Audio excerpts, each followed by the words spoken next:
let's start with South Africa, the continent's economic giant. President Jacob Zuma is in the anomalous position of, he has two choices. Try to avoid extreme choices. His two choices, which are rather extreme, is either get reelected or perhaps go to jail, basically.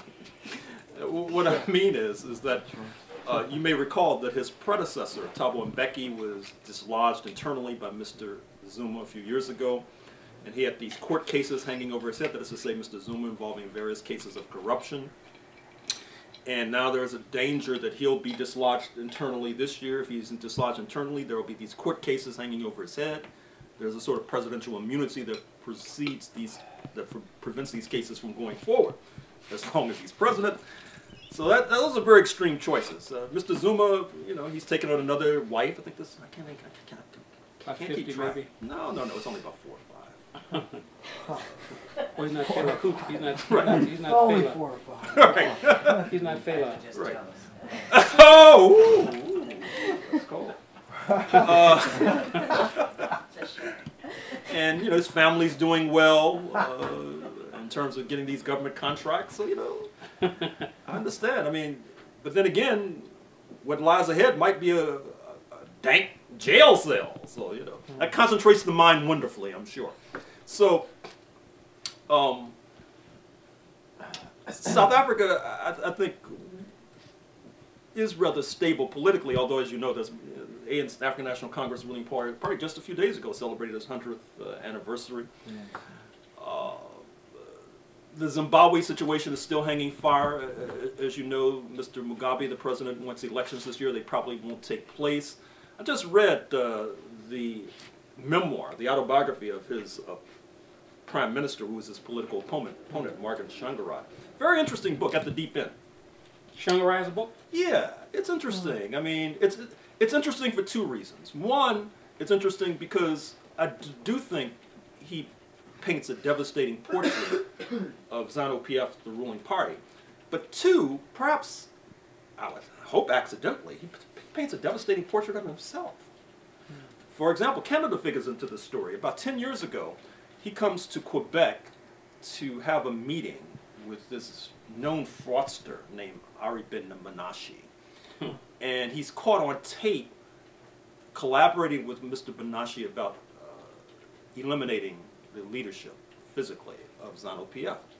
At the meeting, says Mr. Shangarai, was the head of Africa operations for the US CIA. He gives the guy's name.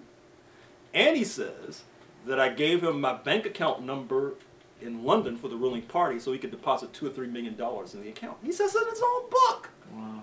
I mean, I'm saying, who edited this thing? I mean, he shouldn't have said that. Wow. He doesn't say if the $2 or $3 million was deposited. So that sort of leaves it out. But in any case, elections I don't think will take place this year. They'll probably take place in 2013. The Libyan situation, it's really a mess. Could I cut you here? Oh, sure. Didn't Obama just send, last night I got an email from Cynthia, not from Cynthia McKinney. She sent out an email and I happened to get one. Okay. Said that they were. Well, that's okay. Yeah. No, I don't want to. You don't want to mislead the masses. Yeah, like I got some sort of direct contact. But she said that Obama, or the U.S.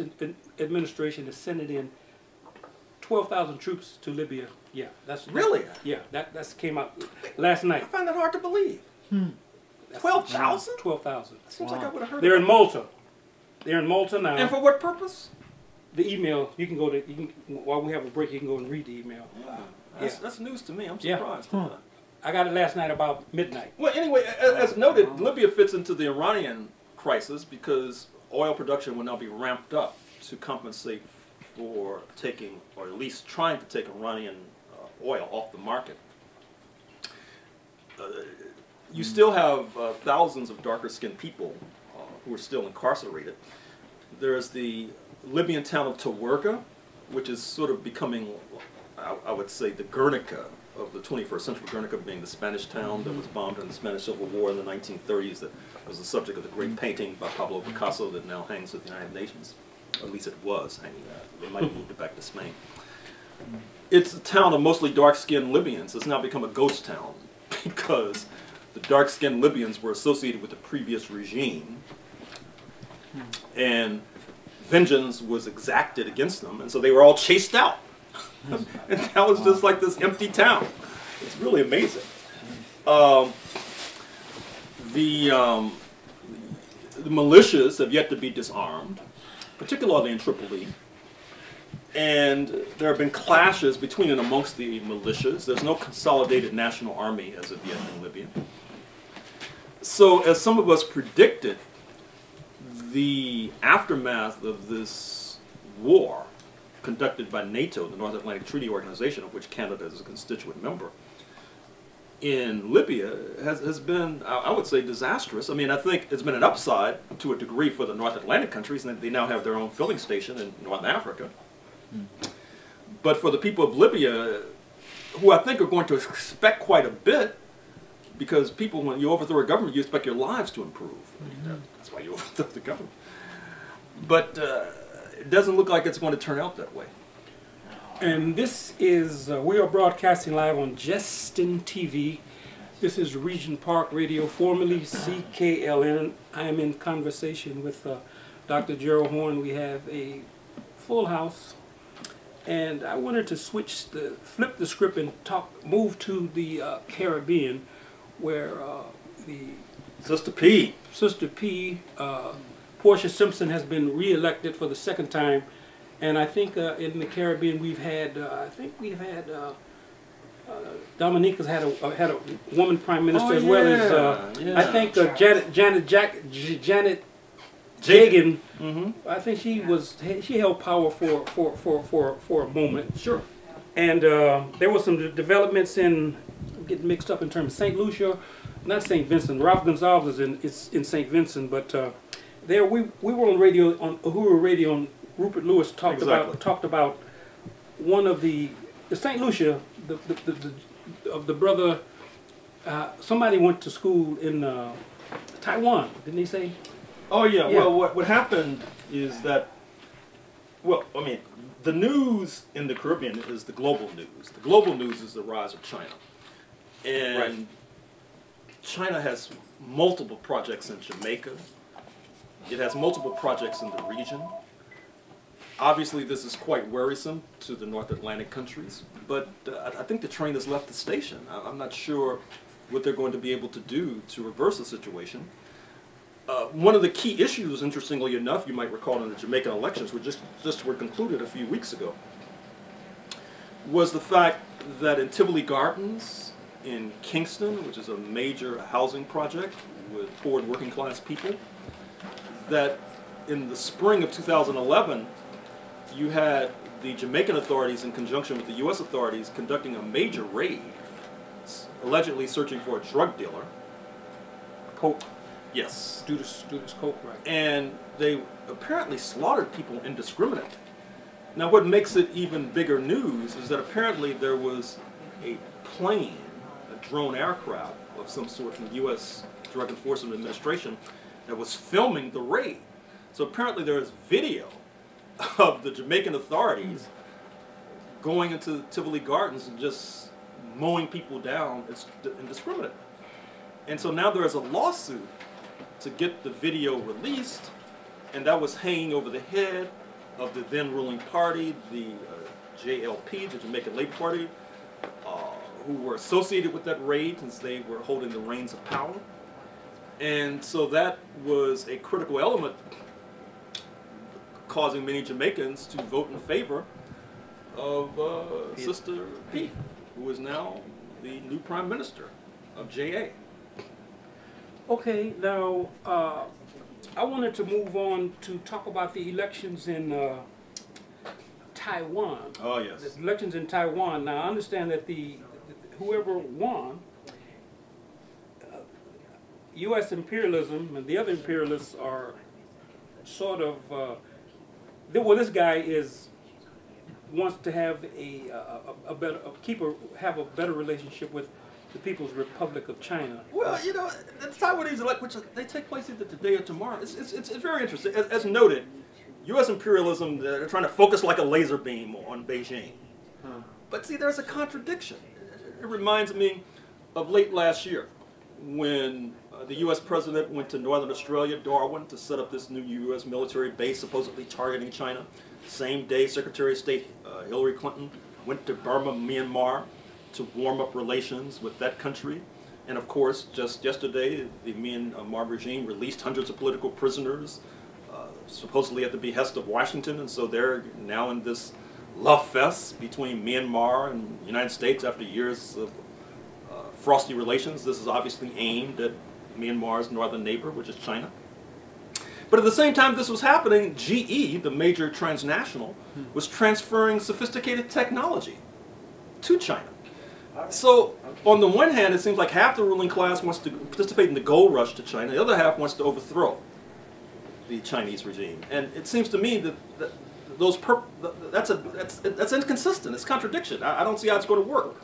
And you see this with the Taiwanese elections, because Taiwan, as you know, is the rebel province 100 miles off the shore, the eastern shore of China. It's where, after the triumph of the Communist Party in October 1949, the nationalists, the KMT... Used to be called Formosa, right? Correct, because you know, it was formerly Portuguese colonized. And so the KMT, they fled to Taiwan, only a population of about 20 million, but an economic powerhouse. I mean, Acer, A-C-E-R, which is, you know, a lot of your laptops were, probably most of these laptops in this room, and our audience, which are listening to this show, were made in Taiwan to contract Acer or other corporations.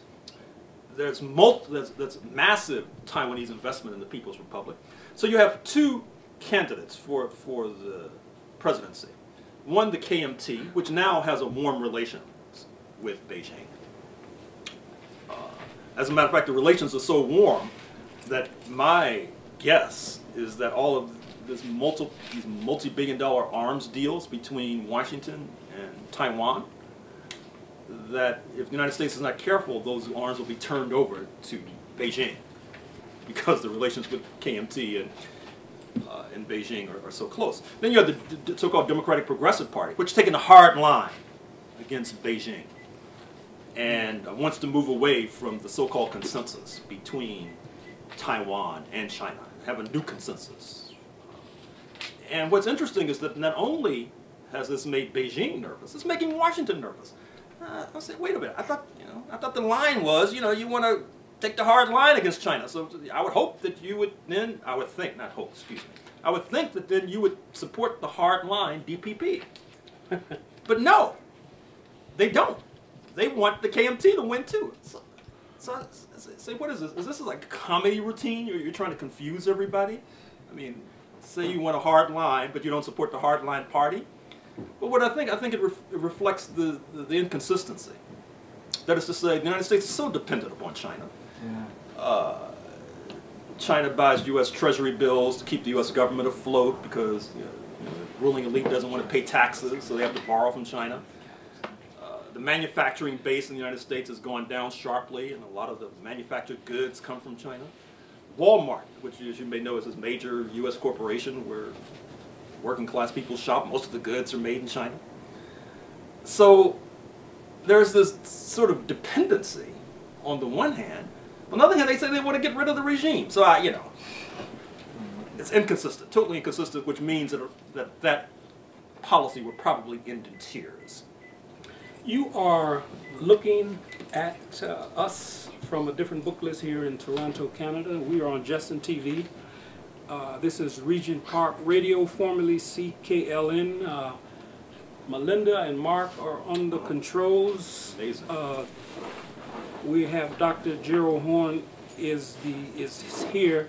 It's about 10 minutes to 12. I'm going to double up on these questions, and I'm going to let Dr. Horne deal with his two books. And I basically want to hear from the audience, after Dr. Horne deals with his books. And also, we have technology where you can actually phone a different book list here in Toronto. You can phone 416-53. And I wanted to double up on these questions. Hillary Clinton was on TV. She seems to be ecstatic about what's taking place in Burma, Myanmar. Of enslaved people breaking their chains and defeating a powerful colonial force.